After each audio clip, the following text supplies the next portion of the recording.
Okay, I'm just gonna start this off by saying this is gonna be super unstructured because I did not at all plan on doing this because I didn't think I would care for this movie. I mean, the Shazam Fear of the Gods, it came out in March of 2023. And I didn't end up seeing it in theaters because of a mix of, I couldn't get a ride. I didn't have anybody to go with. I was still in high school at the time and also wasn't getting great reviews and wasn't doing great at the box office. So I was like, it's not even worth it, blah, blah, blah. Well,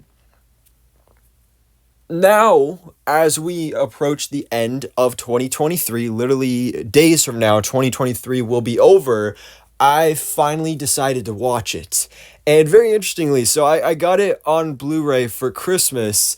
And I remember getting it, and I was like, oh, I mean, it's good that I have it, but I didn't really care about having it. And then the other day I was sitting down to watch a movie with my dad, and he loves superhero movies too, and he was like, oh, which one do you want to watch? And I chose the Flash movie over this. Even though I've seen the Flash movie and don't particularly love the Flash movie, I was like, yeah, let's watch the Flash movie. But then tonight we went to watch another movie, and I was like, well, I guess we might as well watch Shazam Fear of the Gods. Also because I wanted to do a ranking of the comic book movies of 2023. That'll be coming out on my other channel, The Movie Life, so go check that out. And when I went to start working on that video, I realized, oh, I haven't seen Shazam Fury of the Gods. So that was honestly my biggest motivation for watch this movie today, is not because I wanted to, but just so I could do a ranking video of the comic book movies of this year. And the way I had it preset, I already thought this was going to be at the bottom of the list. But now, after watching this movie, I'm going to be completely honest, it's more in the middle slash like towards the top. Cause guys, I really enjoyed this movie. And I gotta stop doing this. Like, I gotta stop just taking, like, terrible box office and a lot of poor reviews and just saying, oh, it's not gonna be a good movie. Because I did that same thing with Aquaman and the Lost Kingdom. I did end up going to see that in theaters, and then I absolutely loved it. And you can also check out my review for that film on this channel as well, both spoiler and non-spoiler review. But Shazam Fury of the Gods is so good. And also, like with Aquaman, I love the first Aquaman movie. I don't know why I should have expected any less with the sequel. It was pretty much on par. And Shazam, the first Shazam movie is one of my favorite DC movies. I remember the first time I watched it, I saw it twice that day because of how much I loved it. I was like, you know what? I'm going to watch it again tonight. I love Shazam.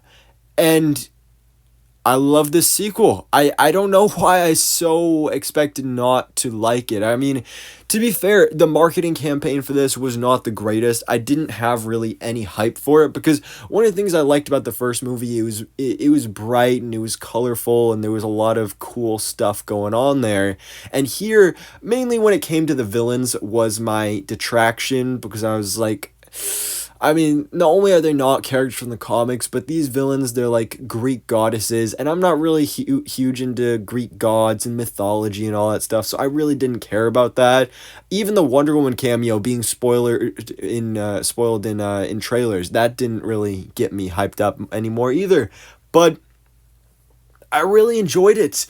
Really, the only thing I didn't care for here is just Zachary Levi, but at the same time, I didn't like Zachary Levi because, I mean, this movie is funny. This movie is really legitimately like laugh out loud funny, and a lot of that is in part due to Zachary Levi's performance. He's a really funny guy, and there are some really emotional, tender moments that he handles really well also, but I agree with everyone else.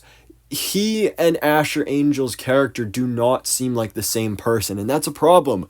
I love Asher Angel here. He does a fantastic job, but it feels like Asher Angel is playing the adult version of Billy, and Zachary Levi is the kid version. That's what it feels more like. So for that, I really didn't care for that, but man, I really do love Zachary Levi as Shazam. I mean, he's got the look. He's really funny. We really do get some great emotional moments here as well. Oh, Jack Dylan Grazer, fantastic once again. Him as Freddy. I loved his romance with Rachel Zegler's character. Again, it's like everything I went in this movie hearing terrible things about, like, oh, Rachel Zegler sucks, and oh, Zachary Levi sucks, and like all this stuff turn out to be some of my favorite parts of this film. Oh, the Wonder Woman cameo sucks. Nah, the Wonder Woman cameo was actually handled really well, I think, personally.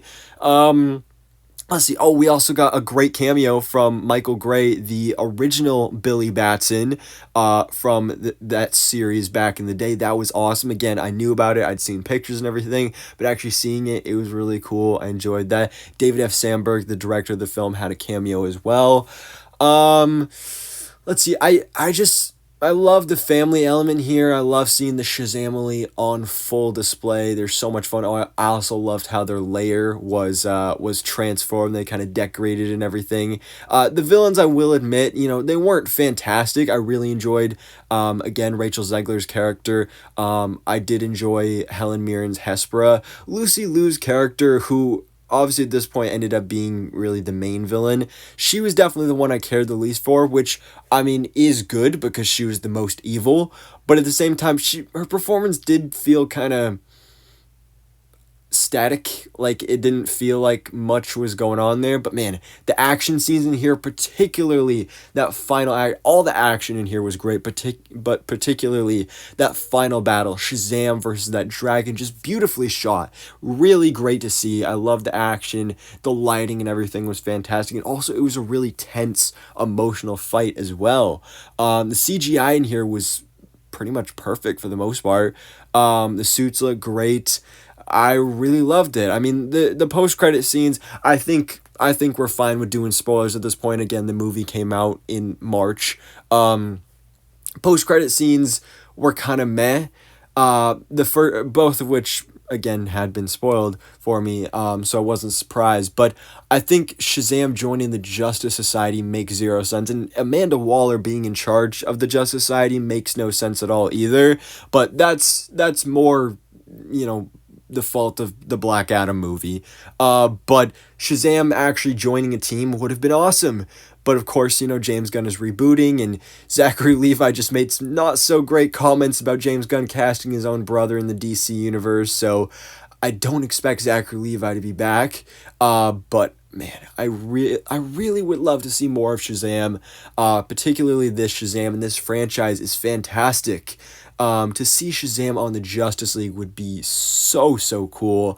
Hopefully at some point in the future, again, probably with a different actor, probably, rebooted DCU. Another missed opportunity. The post-credit scene for the first film set up Dr. Sivana's return with Mr. Mind.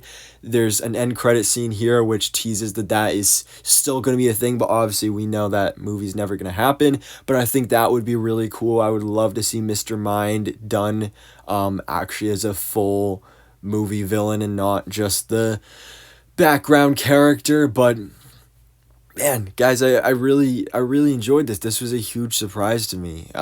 Maybe I should just. This is how I should go into all movies now. I should have everybody tell me it's a terrible movie, watch it, love it even more because of that, and do the complete opposite with other things where all these movies that people say are going to be super duper good, I watch them and then kind of expectations were set too high and don't exactly live up to what I expected. It'd be great to get the opposite effect of that, but that's how the internet and movie reviewing works nowadays. So I just kind of got to deal with it, but it worked in the favor of Shazam: Fury of the Gods for sure. So I mean, I really enjoyed this movie. It's not going to be in my top 10 of the year, but it was really enjoyable. I really had a great time with this. And again, it sucks that we probably won't be getting any more from this character in this franchise, these characters in this universe. But man, I really enjoyed it. So ladies and gentlemen, boys and girls, let me know your thoughts in the comments below. What did you think about Shazam: Fury of the Gods? Did you enjoy it or did you not? I might be doing a full DCU ranking now that I've seen all the movies, and now that, of course, with Aquaman and the Lost Kingdom, the DCU is officially dead. So we'll see on that. Stay tuned for that. Again, head on over to the Movie Life. You can check out my top 10 series of 2023, my ranking of the comic book movies of 2023, and tomorrow we'll be doing top 10 movies of 2023.